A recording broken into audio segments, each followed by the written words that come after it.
We're on next. You can tell me Okay, later. I'll tell you later. Okay, so let's talk about some of the episodes that are pretty critical to you, starting with Good Girls. Oh, I love that show. That show is like a play. I mean, well, they're all like plays, but that one was so amazing because we were all in the room together, and the scene just plays out, and all of this information is revealed, one thing after another, and that was really funny. I kind of inspired that episode because I thought, on television nowadays, you only see all the ladies being very active. And I thought, wouldn't it be funny if Amy, because she is such like this sweetie sweet character, what if she was a virgin and she's saving herself for marriage? There are people out there who are doing that and they're underrepresented. Why don't you do that? That was it. That's all I said. Well, of course they have to turn it into, you know, Marie wasn't, Deborah wasn't, also, and it got a little randy. But it's so good. It's such a great episode. How about Robert Moves Back? Classic episode for you. Oh my gosh, reminds me. Robert Moves Back. Is that when? That's with the pants. Oh, that was weird. Yeah, that is a great episode. And again, I had to embrace my life as a sexually active person on television. And the kids are going to have to see it. That's all right, because it's so damn funny. That was a great shtick, and it was one. I love meeting famous people and my idols and all that stuff. And one of the great things was I got to meet Tim Conway, and he was like, "Funniest gag on television the last 10 years is you coming up with those pants." I love that. I told Phil. Was it hard to do? They do? wrote it. That was a wardrobe thing because actually. If I did, I mean, he's a tall boy, but if I did just wear the pants, it would have been really like cleavagey and fabulous. But so they had to make it a little bit longer so that I wouldn't have to be, self-conscious. I was hysterical. I loved it. I loved that whole thing. And it was really fun too because it really felt like theater because there's really no downstairs. You're in a tiny closet. So we had to stand there in this little closet and then come out. Yeah, that was a really, really funny episode. And I think I probably hear comments about that one more than any other. And like from people from all different countries. And so I love that. Robert's wedding. Yeah, the wedding was very, very special, very stressful. But it was a big show. And it was, again, Phil with his just knowing exactly how long something should be. It was a 45-minute show. And so then in syndication, you see more of the dancing and things like that. But it was great. My dad came out and my brother and my sister, and they were all in the background. And I loved my wedding dress. I got to pick it and say what I wanted. And I played Adelaide in Guys and Dolls in summer stock. And I said, I want to dress like my Adelaide. So I got to bring in my little picture from that show. And it was great. I thought Doris was hilarious. I thought Brad was hysterical. I love when they get to take really big swings like that. That's great episodes. And in particular Ray, at the toast at the end, I just thought he was great. And it was such a chaotic week and such a difficult week. There was a lot going on and getting the dance rehearsal and Brad has a bad back. So there were all these issues going on. And Ray never really got to rehearse that speech. And I remember being a little bit nervous, like, wait, it just felt like the show wasn't coming together. And then we just sat down and he just stood there with that microphone and delivered that thing. It made me cry. I thought he was fantastic. It was a great show. What are some of your favorite episodes? I love Italy. I'm very sentimental about Italy because, first of all, when you watch it in here, it's a big screening room, it's like a little movie, and it's so beautiful. And we all went to Italy, scouting the location and everything, and very personal story to my husband, and really personal to Ray, because Ray never wanted to travel and never had any desire. And Phil couldn't believe this guy. You're Italian. You've never been to Italy, and Phil loves Italy. We were dating 3 months, and we went to Florence, So he couldn't believe Ray had never been. And pretty much what happens, Ray has said it before, what happens to the character happened to Ray. So and I think the girl who plays Stefania Alex Menses. She's hysterical. She's gorgeous and funny, which is nice. So that was, that was a great addition to the show. I thought that was a great episode. PMS, the Bad Moon Rising, which is a real life tale of horror. Can you talk about that? What in your life inspired that? My PMS, my rage over the fact that if things that bug me all month, and I contain the rage, but in that particular week, I can't contain it anymore, and I have to point it out to my husband, and his solution is to take medication.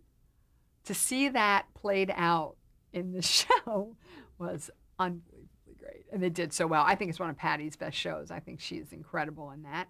And literally, I was in hair and makeup when I first saw it, and when I heard that dialogue where she's saying, you always want to give me medicine. You just want to medicate me. Why can't you? Did you ever try hugging me? And I said that. Why don't you try give me a hug? And Ray goes, this is not huggable. I mean, that happened right above this room, verbatim. Great to say. And so that was a surreal experience. And I burst into tears, though, because at the end, he gets it, and Ray gets it, and he says, you're my girl. And Phil says that. Oh, it's all too mushy. But it's very personal. And a lot of them are. A lot of the marriage stuff is personal, if not to me, to Anna, Ray's wife, or to Liz, Abby, Lou's wife, or Shelley Scrovan, Steve's wife, all the wives. Do you sometimes get self-conscious that, oh my gosh, yes, with PMS I did. The reason I remember, while it kicks in, no, my rage, it goes pretty deep, and I don't think that way. I just raw fury. But when, but that PMS episode, when I saw it, I thought it was so great, so hilarious, like at the studio. And so I called my friends from school, the other kids' moms. I'm like, oh my God, you have to see this one. And then I watched it again as it was being aired and going out to homes all over America. And I got self-conscious. I thought, oh my God, they're going to think I'm an animal. They've never seen the side of sweet Monica. Amy's not doing that. Amy would never do that. So I got a little self-conscious, and I called my friend. I'm like, oh my God, you must think we're nuts. And she said, no, I couldn't believe it. That's me and Joel, So I stopped getting self-conscious because it's so universal. All this stuff is so, we fling up the mirror. Did you ever have to say to Phil, don't put this in the show, or... The residuals are really good. So if he wants to put it in the show, he can put it in the show. I never, no, but that goes back to my family, like how we like to make fun of ourselves and laugh at ourselves, and how it makes it better. Like one of my most stupid, admittedly stupid moments was I bought this, cooking and food, his production company is called Where's Lunch. So cooking and food is a big deal. And I was one night just making tuna, and I had gotten this new can opener that opens around the sides instead of the thing. Well, it wasn't working out, and he handles things so well, over the top. And I got so angry, and he did put it in the show, and there was like a twinge of like, oh my God, I'm that idiotic, because the line did come out of my mouth. I'm not stupid. I can buy a can opener, but it ended up making it better because it was so funny. But it's just funny. You'd think it'd be like a big sex thing or something like that. No, that's not embarrassing because everybody has that. But the little things that, can really show you to be a moron. You can have a second, but then it's very healing. Any other favorite episodes of yours? Gosh, I have so many. I don't even know where to begin. I love, it's funny, old ones. I love therapy. I love the Halloween candy because my boy Ben is the little boy in it, trick-or-treater. Gosh, the canister is amazing. Baggage, who's going to pick up the suitcase and take it up? Humvac and vacuum cleaner. I kind of love them all. It's really, I have so many. I guess I have a lot of favorites. How was the decision made to end the show? How was this? Oh, to end. Yeah. Phil and Ray and stories. It always came down to stories. I really personally, and from my, what insider information I have, which is pretty little. You'd think it'd be more. Ray, Lou Schneider always says I'm a mafia wife because I don't know. I don't want to know. But I really thought the show would end, and maybe should end at the time, with the wedding, because Phil had always said that would be the end of the series. That Robert would go off and get married. Even when he said that, I didn't know if it would be me, if it was that, but he would go off and that would be the end of the series. So, and then when things were, he really felt they didn't have stories. Then all of a sudden they took this, they sat down. I think what happens is it's so hard to get to the end of that series to even imagine doing another year. But then they came up with these incredible stories, and the last 2 seasons were, I don't know, they were like some of the greatest episodes. The writing was spectacular and the acting. So I was surprised that it went on, but then it ended up obviously being the right thing. So that said, when they wanted to do a 9th year, again, it came down to stories, and having Fred and Georgia and Chris added some, but it's not like they relied on that. They also had the bulk of the stories were about the relationship again, back to the marriage, back to the parents. We added some. So I just thought it was really interesting, just like having to cast that wife that way, having to, have that wedding be 45 minutes, that Phil knew he had 16 great stories. He didn't have 17, he didn't have 15, he had 16. And that's why it's that. And that just is, his internal barometer and confidence in knowing what's right. And I trust him implicitly when it comes to Raymond. We'll talk about the final episode in a few moments. But what do you think is the legacy of Everybody Loves Raymond? I think television, the way we grew up with television, I think the legacy is that in the 90s and into 2005, there was television, there were shows that really were, that grew out of the classic form of sitcom television, like the Dick Van Dyke Show, the Mary Tyler Moore Show, Bob Newhart, Odd Couple, all the shows that we grew up with, All in the Family, idolize, you don't, at the time, you didn't think about how they make that. And I think with the shows now, they address a lot of the other shows, a lot of the other sitcoms address other things, and they're funny and they're successful. But this is, the legacy is that this is, like Phil said, the well-made sitcom or the well-made play. If you had theater courses, you know what that is, where structure, character, story are preeminent, and it happened to have like a brilliant cast. Stop camera. Yeah. So let's talk about the final episode. What was the first you heard of it, that it was going to be happening, that the show would be ending? Well, before we even started the season, because we knew that it was going to be 16 and that it was going to end in January. And at that point, it was just like, again, a gift. We didn't realize we would even be back. That decision was made late. And then also with the other actors, and, there were always negotiation stuff, again, where it pays to be a mafia wife, not get involved. I'm just there to show up and be funny. But there were a lot of factors that could have ended it early. So when we're actually back, it was like, oh my gosh, this is great. And it was like Phil's always said, the victory lap. And it felt like that. It felt like, we get it. We appreciated it all throughout, but this was, it was special. And then the scripts, every time we would get to that table, would be so great. It's almost like you can't believe it. You can't believe after 9 years you're still laughing this hard and you still feel this great about the material. And so that, and personally, I'm so proud of my husband. It was just an incredible achievement. And then when we actually got the final episode, which was right on schedule, the Thursday before, after we tape one, you get the after. And oh, that I still get chills when I think about it, because you see the end of it. It says, usually at the end of the script, it says end of show, and you read it, it says end of series. Oh, cried. But it was very emotional. It was emotional before it was happening. While it was happening, it was great. And of course, there were a lot of things going on. Patty's losing her voice, and oh, will we do the show? Won't we? And they can't do it. And then we come back, and we got that extra week, which again made it great because it's like senior year. You get to sign the yearbooks. You get to hang out with everybody, and we started going out again after the show, and it was fun. It was good. Did you know what the final plot would be? No, no. I knew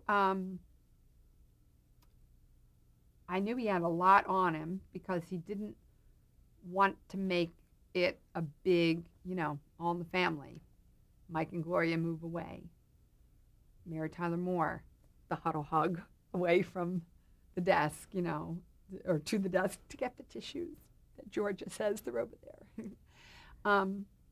There's a lot to live up to because this is what we care about in our work. We want to live up to this, or we're measuring against this. So I knew he would do it, but I was like nervous for him a little bit because I wanted him to be happy, him to be satisfied. And we were shooting one of the last episodes, and he came down to the sound stage, and he had that look in his eye. He's very emotional, and he's full. When something's going on, you see it all over his face. And he came over to me, and he said, "We just finished writing the show." He said, "We just finished writing the series." Well, it was emotional. And then actually reading it, and when I was nervous to read it, to be honest. It's almost like I didn't want to. I wanted to wait. Funny thing happened on that table read day before we actually read the table. Phil got up and made a beautiful speech saying, well, if we just don't read it, it will never have to end because we just won't do it. It'll always be there for us to do. And which ended up being poetic because it did just sit there while we couldn't do it. She lost her voice. So I had to get up and say something. We were preparing to go on Oprah. And so I hadn't really kept up with the show. So I was watching on TiVo all these Oprahs, one after the other. And we're watching Oprah. And it was one of her coworkers had lost his partner, and he almost lost his life in the tsunami. And so he was giving his story about all that. It was heavy, heavy show. And at the end of it, Oprah says, the stuff is hard to listen to, but maybe at the end, what we can take away from it is that with all that goes on in the world, maybe human love and kindness to our fellow man is really the strongest force in nature. Well, after seeing all that, that made me cry, and my son's sitting there, and Phil, I'm like, oh my God, you hear what Oprah just said? That was so profound. And my 10-year-old son says, Ma, I hate to break it to you, but even Oprah has writers. And then he goes, but nobody stands around worshiping Bill the writer. So I said at the end, oh, I want you to know I worship the writer, and we all give everybody a round of applause. So it was very, sentimental, and the script itself is perfect, I think. Can you talk about it, the plot? Yeah, it's a very simple plot. It's a typical day at the Browns. The only thing remotely different is that Ray, who was a big hypochondriac in life and on the show, has to go in for a procedure. And when he goes in, for a moment, they can't get him out of anesthesia. And so they come out and they ask, is he allergic to anything? It's a second. And what? But it's that second where you're like, what? Is he okay? Is he okay? And it doesn't hang in the air. It doesn't last. Then the doctor comes in and goes, no, he's fine. But in that second, everybody's chemistry is off, and you are left with this idea of, oh my gosh, maybe, that could have been it. You never know. That's life. Who knows what's happening right now with people you love in the world, with yourself. So it was so poignantly captured. And then the next scene is Deborah saying how what she's going to do the next day, and she's taking care of Ray, and she goes through the list of what she's going to do the next day, and it's picking up the kids and getting the shirts, and as she's saying the speech, she starts, to get emotional, which, as we all read it, because it's so simply done. It's just saying, the joys of life, the simple joy, when you're lucky enough to have them, and you can be aware of them. That's the most powerful stuff. So it's it's our town. It's very simple. And what about your role in that show? My role was very minimal in that, as far as, but again, it was perfect because I was there, just like I was always there. I wasn't, Amy's just the sister-in-law, another person in the room who's caring as much as everybody else, who's loving everybody just as much. The actual, if you get down to like lines and what's your part and what do you do, it was so, for everyone, it was so perfect because in this last little episode, you just got to see everyone's participation in this family, and that was perfectly done. What about when the last scene was filmed? What was the atmosphere on the set? Oh, gosh, if I can remember even. How when something's so heightened, we were so present to it. Just the overriding thing, again, was relief and pride for Phil. And I was really just trying to be a sponge and take in everything. And it was funny because it was a logistical thing. I had to make clinking sound. It was we were in a kitchen and we had to get things and to look natural, but they needed the sounds. So you're working, that last scene, it wasn't, it's against the you're just being. So it wasn't so emotional. There was an awareness when it was over. It was huge relief because it was such a heightened time. So that's when it's the most challenging to be very simple and to just exist and try not to act too much. Was everyone sworn to secrecy in terms of the plot? And they asked and again, for the simple reason that you don't want to ruin it for the audience. You want everybody to experience it the way we did. If you care about the show, if you have stuck with it all these years, you don't want to be cheated out of the payoff of what the writers are trying to do for you. And they achieved it, and the actors too. Okay. What do you see Amy and Robert in 20 years, if you could project them?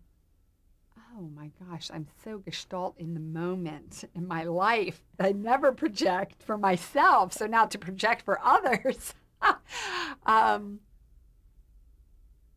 Wow, I don't know. Robert is such a loose cannon.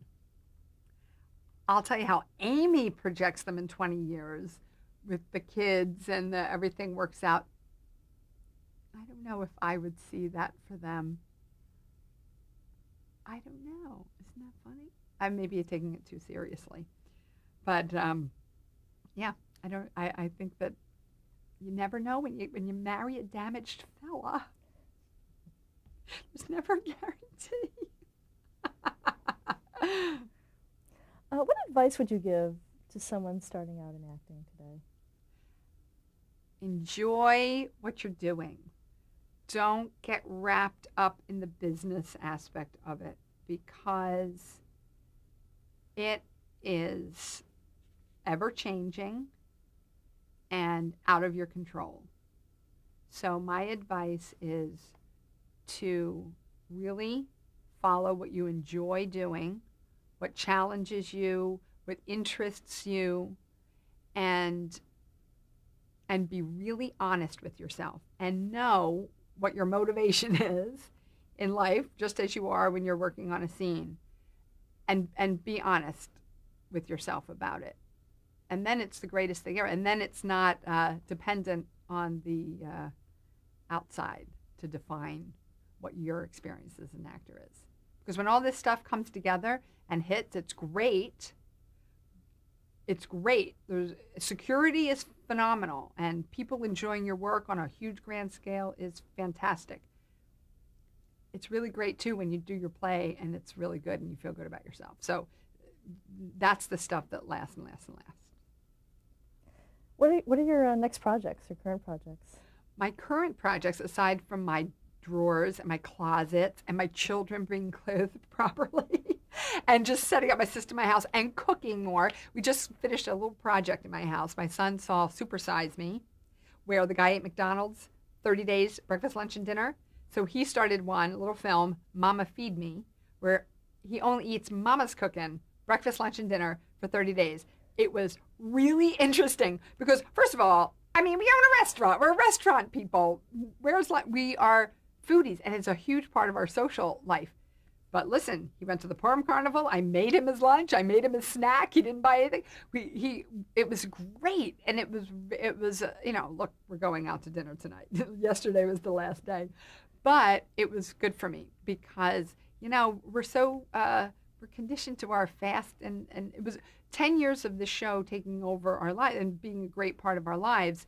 It shifts the family situation, and so now I'm really taking advantage of it not being the focus and getting back into that 1950s fabulous housewife thing. That's on the personal home level. On the other level, I with the guy who I did Actors Initiative with, we started a foundation for arts in Los Angeles because in LA Unified funding's been cut. So that's going really, really well. We're funding some great teachers and some great programs, and there are a couple other cause-oriented things that now I can give my time, where before you can just give the money. Now I can give some creative energy to, and I'm really excited about that.